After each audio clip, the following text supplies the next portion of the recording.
we're going to bring you one of two Cal players who started the current Cal players who started the 2019 big game here in Barrett Miller. By the way, the other is Brett Johnson. So one on each side of the line.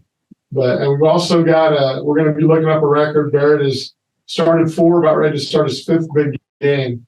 Anybody can find out if that's a record, we'd be interested. Anyway, should have plenty of questions for Barrett. Let me know in the chat that you got them, and we'll get rolling.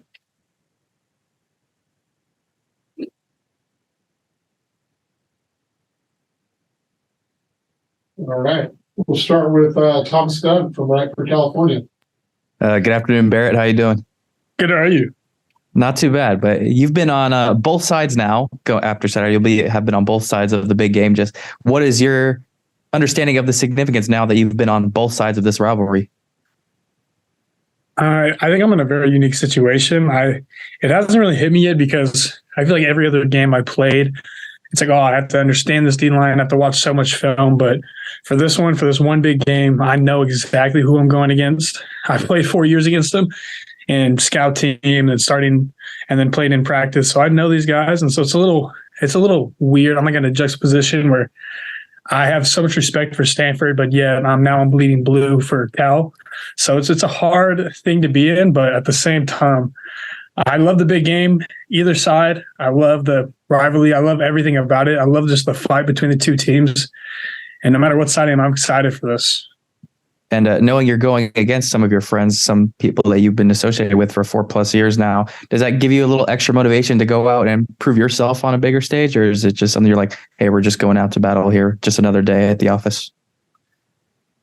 I think I'm more of a person who likes to feel it out. So I'm not sure, but I like to believe that it's just another day at the office.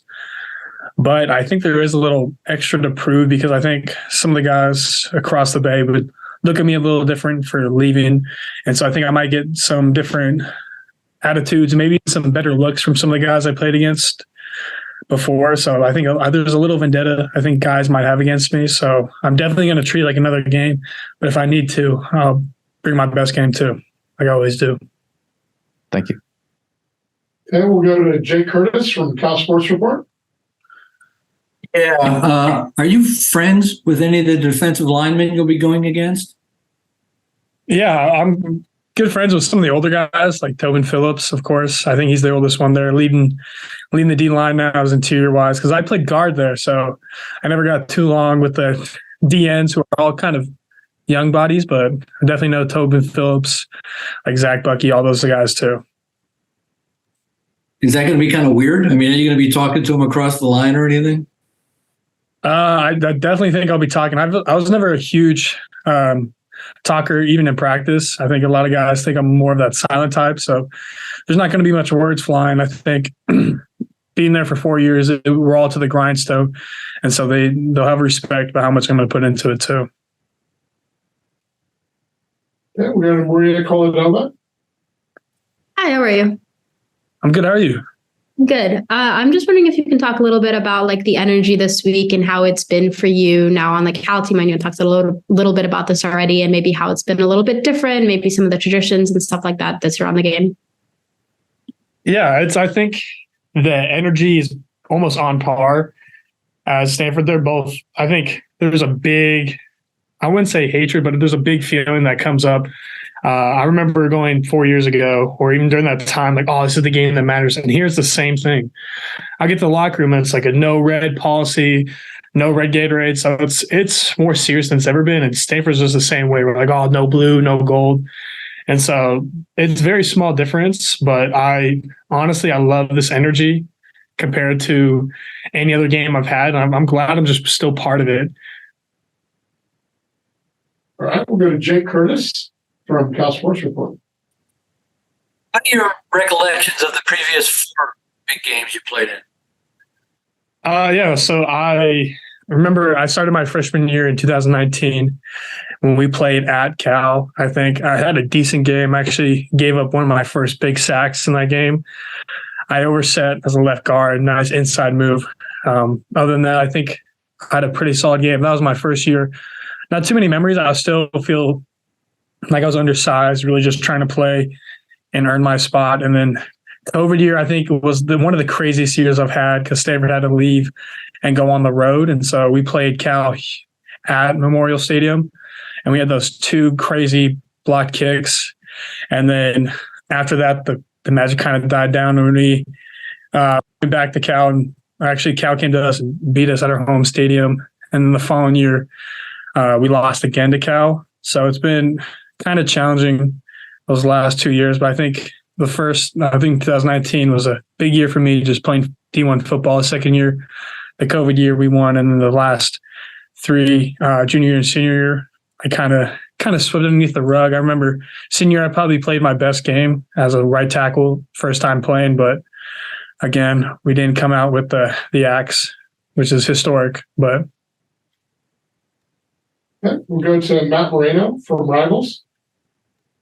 I know you said you're not big into the talking element of this, but I know in these matchups things can get, there's a little bit of energy. Was there a moment, going back to these matchups that you're like, oh, this is really serious, and whether it's fans or players or whatever, you're like, oh, this is a very serious thing, a very serious matchup?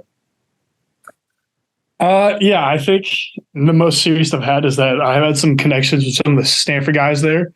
And then for this past week, it's been dead. There hasn't been any talk, anything. I think the second they played Oregon State and the second we played, it just switched. It's game week. And so I seized all connections. I'll talk to Stanford and any connections. So it's a whole different atmosphere now. It's all ball from now on. Okay, we'll go to Jake Curtis. Is it weird being the opponent going back to Stanford Stadium for this game, place that you played for 4 years? Yeah, I think this in the back of my mind, I think about this as my last home game because this is a place where I played 4 years. And even though there's still be people out there who root for me at the Stanford side because I built a lot of connections there. But it is a very unique playing at the farm again. I think I've had so much memories. And so I think the first thing that's going to hit me is playing, getting in the opposite locker room, playing the other side of the field. So it's going to feel definitely a lot more strange than I've felt in any other game. Because I know we go in hostile environments, but at the same time, this isn't as hostile as I think because there's people still out there who will support me, even though I went to cross the bay. So it's quite challenging to kind of say how I'd feel, but I think the difference is going to be pretty large when I get there. Okay, we'll go back to Matt Moreno from Rivals. When an offensive lineman scores a touchdown, is that kind of a touchdown for all of you guys? Yeah, that was crazy. The last game, I think if you watch the film, you see me at the end of the play, my hands up. I was in shock. At the same time, that ball went through my hands too. I followed the pile right through my hands, and I watched Brian grab that and dive right in for it should be 1 rushing yard, but 0. And I thought at the moment I was just so surprised, and then it hit me like, oh, that could have been me. But yeah, we all scored that touchdown. It's our mentality of just to go gang around the ball because if that ball comes out, it's an opportunity just like that. I was there. Unfortunately, I don't have the hand-eye coordination that Brian does. And so he scored instead of me. For you guys, especially. So I told him not to mention that, Barrett, but they didn't listen. Oh no, it's amazing. At the same time, I wanted that too. Just for you guys to have that type of performance, obviously for Fernando getting his first win, what does that mean? Knowing that there is still a lot to play for you guys these next 2 weeks to be able to put it together and kind of get it together at the right time. I absolutely love it. I think the fire on the team is brighter than it's ever been right now. I think we're practicing as hard as we can. I definitely feel like these last spans of games are one of the most impactful and most energy provoking games. I think the season get long and drawn out, but here I feel like there's been a revamp of energy, and I'm just excited now to come back. I'm super sore, but still I'm excited to get in the office and work every day. Go back to Maria Caldwell. I'm just wondering because, your time in college football is coming to an end. What are you going to miss the most about these rivalry games? I think it's the celebrations after when you win. I've only had one of those, but I think the win against any other opponent doesn't feel the same as the big game. So like the win or a loss too, which is the hard part. The loss hurts a lot more than others, but the win feels so much more exhilarating than anything other than that. And I think that's the type of thing I yearn for again. And so I'm glad again to be in the big game, and hopefully I'll be on the winning side. I know I will. That's how confident I am in my team. But that's what I love the most, is that coming to the locker room after, it's just a different feeling. Guys are so excited, so ecstatic, and that's what I miss. Thanks. All right. Don't know if anybody can follow up any better than that. If you can, you're going to be a last chance. But all right, everybody. I think we're wrapped up. We'll see you all on Saturday. Thanks.